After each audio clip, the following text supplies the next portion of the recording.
जय श्री राम दोस्तों, स्वागत है आपका एक और नई वीडियो में।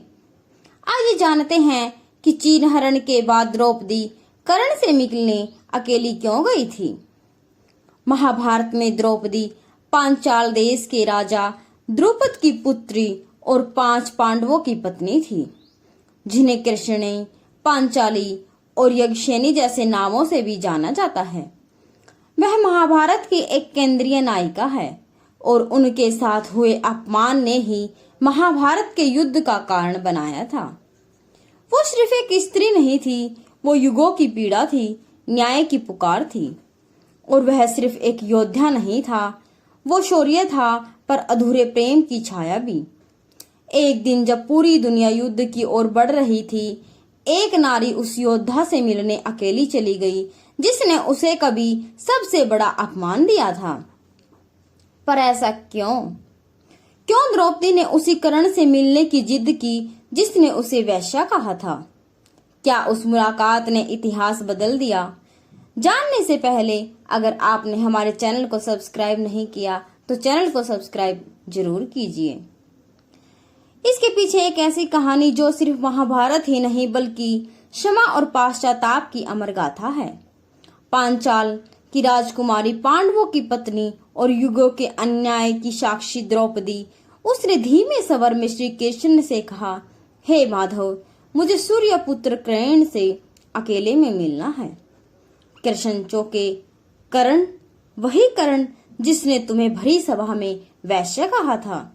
द्रौपदी ने कहा, हाँ वही कर्ण, परंतु मेरे हृदय में कुछ प्रश्न हैं जो केवल उन प्रश्नों का उत्तर वही दे सकता है। और इस युद्ध से पहले मैं अपने प्रश्नों का उत्तर जानना चाहती हूँ। कृष्ण कुछ शांत रहे, फिर मुस्कुराए, जाओ द्रौपदी, लेकिन जान लो जो उत्तर वहां मिलेंगे वे तुम्हें बदल सकते हैं। रात्रि का तृतीय प्रहर था। कर्ण का शिविर शांत था, परंतु उसके भीतर एक द्वंद्व चलता रहता। एक और मित्रता का धर्म, दूसरी ओर अपनी आत्मा की पुकार। तभी द्वारपाल ने सूचना दी, महारानी पांडवों की पत्नी द्रौपदी आपसे मिलना चाहती है। कर्ण स्तब्ध रहा गया। एक क्षण को लगा जैसे अतीत ने वर्तमान से हाथ मिला लिया हो। उसने धीरे से कहा, आने दो। द्रौपदी भीतर आई। उसकी आंखों में क्रोध नहीं था, घृणा भी नहीं, बस शून्य था। वही शून्य जो वर्षों के अपमान, तिरस्कार और मौन के बाद जन्म लेता है। कुछ पल तक मौन रहा, फिर द्रौपदी ने पूछा, कर्ण, क्या तुमने मुझे वैश्या कहा था? क्या मेरी मर्यादा इतनी छोटी थी कि भरी सभा में मेरी अस्मिता का चीरहरण होता रहा और तुम उस पर हंसते रहे? कर्ण की दृष्टि नीचे झुक गई, उसका गला रुध गया। हाँ कहा था, लेकिन वे शब्द मेरे नहीं थे, वह मेरे आहत आत्मसम्मान था। उस दिन तुमने सबके सामने मुझे ठुकरा दिया था, एक सूत पुत्र कहकर मेरा तिरस्कार किया था। मैं भी उसी चोट से घायल था द्रौपदी। मेरा वह अपराध मेरे जीवन का सबसे बड़ा कलंक है। द्रौपदी की आंखें भर आई। उसने कहा, कर्ण, अगर मैंने तुम्हें उस दिन ना ठुकराया होता तो क्या आज सब कुछ अलग होता? कर्ण की आंखें नीली रात में जलने लगी। हाँ, बहुत कुछ अलग होता। शायद यह युद्ध ही ना होता, शायद मैं अधर्म के पक्ष में ना खड़ा होता, शायद तुम मेरी अर्धांगिनी होती और मैं वह होता जो तुम्हारे सम्मान के लिए अपना प्राण दे देता। द्रौपदी मौन थी, फिर उसने पूछा, क्या आज भी तुम मुझे उसी नजर से देखते हो? कर्ण ने उत्तर दिया, अब मैं तुम्हें उस स्त्री की नजर से देखता हूँ जिसके आंसुओं ने मेरी आत्मा को झुलाया है।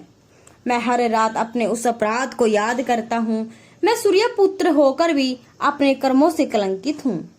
द्रौपदी की चेहरे पर करुणा फैल गई। वह बोली, जब कृष्ण ने मुझे बताया कि तुम भी कुंती पुत्र हो, तब मेरे भीतर कुछ टूटा हुआ और कुछ जुड़ गया। मेरे मन में एक क्षण को यह आया कि यदि मेरे 5 पति मेरी लाज ना बचा सके तो शायद एक कर्ण बचा सकता था। कर्ण एक पल के लिए स्तब्ध रह गया। तो क्या अगर समय पलट जाए, क्या तुम मुझे स्वीकार कर सकती थी? द्रौपदी की आंखों में आंसू बहने लगे। अगर समय ने मुझे अवसर दिया होता और तुम अधर्म के पथ पर ना जाते तो शायद हाँ, मैं तुम्हारी हो सकती थी। कर्ण के नेत्रों में पश्चाताप की आगनी धड़क रही थी। उसने द्रौपदी के सामने मस्तक झुका दिया। द्रौपदी, इस जीवन में अगर मुझे मृत्यु से पहले कुछ मांगने का अधिकार मिले तो मैं यह मांगूंगा कि तुम मुझे क्षमा कर दो। द्रौपदी ने उत्तर दिया, तुम्हें क्षमा करना केवल मेरा अधिकार नहीं, यह उन सभी स्त्रियों का अधिकार है जो आज भी समाज में किसी सभा में अपमानित हो रही हैं। पर मैं इतना कह सकती हूँ कि यदि तुम अधर्म का साथ छोड़ दो तो मेरे आंसू व्यर्थ नहीं जाएंगे। कर्ण ने उत्तर दिया, अब बहुत देर हो चुकी है द्रौपदी, मैं अधर्म का नहीं अपने वचनों का बंदी हूँ। यह कहकर कर्ण बाहर निकल गया। रात्रि के अंधकार में वह छाया की भांति विलीन हो गया। वह भेंट फिर कभी नहीं हुई।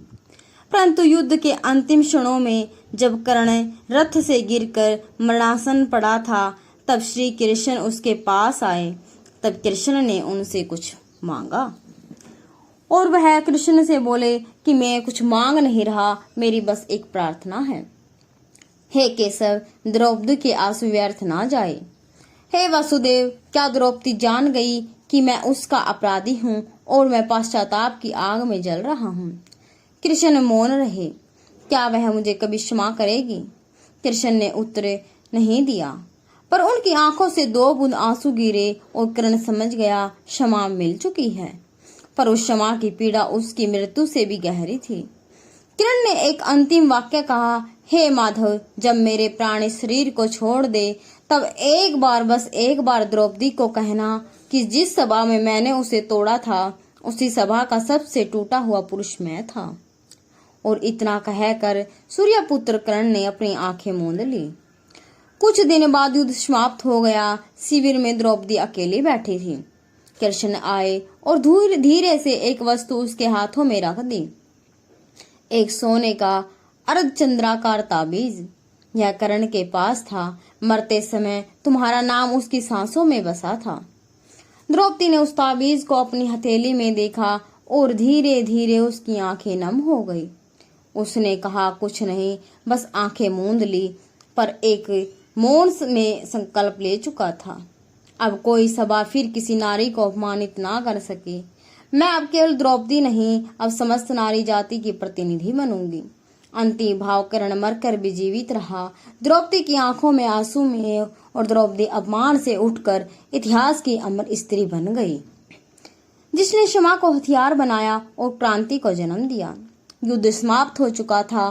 कौरवों की सेना का अंत हो चुका था। कुंती विलाप कर रही थी। गांधारी मौन तपस्या में जा चुकी थी। अर्जुन शांत था पर भीतर से विखंडित था। युधिष्ठिर के सिर पर राज मुकुट था, पर मन में अपराध बोध की जंजीरें। पर एक हृदय था जो अब भी धड़क रहा था, द्रौपदी का। मैं जानती थी कि युद्ध जीत लिया गया है, पर वह एक रथ कभी लौट कर नहीं आया, कर्ण का रथ। एक दिन जब हस्तिनापुर का आकाश साफ था और राजमहल के बाहर मंद पवन बह रही थी, द्रौपदी ने कृष्ण से कहा, माधव, एक वचन चाहिए तुमसे। कृष्ण बोले, द्रौपदी, मांगो, जो भी मांगोगी सत्य होगा। मुझे उस स्थान पर ले चलो जहां कर्ण मारा गया था। जिस धरा पर उसका रक्त गिरा, मुझे उसी को छूना है। कृष्ण मौन हो गए, पर अगली ही सुबह रथ तैयार हुआ और उसी मार्ग पर द्रौपदी को ले जाया गया जहां कभी कर्ण का रथ युद्ध भूमि में कीचड़ में ढसा था। जगह पर पहुंचते ही रथ रुक गया। कृष्ण बोले, यही था वह स्थान जहां अर्जुन ने का बाण और कर्ण की नियति ठुकराई थी। द्रौपदी रथ से उतरी, धरती को छुआ और उसका शरीर कांप गया। उसे एक सपना सा आया। कर्ण खड़ा था उसके सामने, शांत। रथ की लगाम हाथ में थी और उसके रथ का अश्व अब भी नहीं चला। कर्ण द्रौपदी ने कहा, तुम्हारा रथ क्यों नहीं चला? कर्ण मुस्कुराया, क्योंकि तुमने अब तक मुझे क्षमा नहीं किया। द्रौपदी की आंखों से आंसू गिरने लगे। मैंने तुम्हें शरण क्षमा कर दिया कर्ण। उस दिन जब कृष्ण ने मुझे बताया तुम मेरे पति के समान हो, कर्ण ने धीरे से सिर झुकाया। तब अब मेरा रथ चल पड़ेगा। और धीरे धीरे उसका रथ प्रकाश में विलीन होने लगा। द्रौपदी ने आंखें खोली। वह फिर कुरुक्षेत्र में खड़ी थी। पर धरती पर जब अब घास उग आई थी, रथ की जगह हरियाली थी। कृष्ण ने बोले, तुमने कर्ण को मुक्त किया द्रौपदी। अब वह केवल वीर गति को प्राप्त योद्धा नहीं, वह अब तुम्हारी क्षमा से अमर हो जाएगा। तो दोस्तों, इस वीडियो से हमें यह सीख मिलती है, यह हमें यह सिखाती है कि जिसे हम सबसे बड़ा शत्रु समझते हैं, वह कभी कभी हमारे जीवन का एक अधूरा सत्य होता है। क्षमा केवल किसी को मुक्त नहीं करती, वह खुद को भी मुक्त करती है। तो दोस्तों, यह वीडियो आपको कैसे लगी कमेंट बॉक्स में जरूर बताएं और वीडियो को लाइक शेयर जरूर करें। जय श्री राम, जय श्री कृष्ण।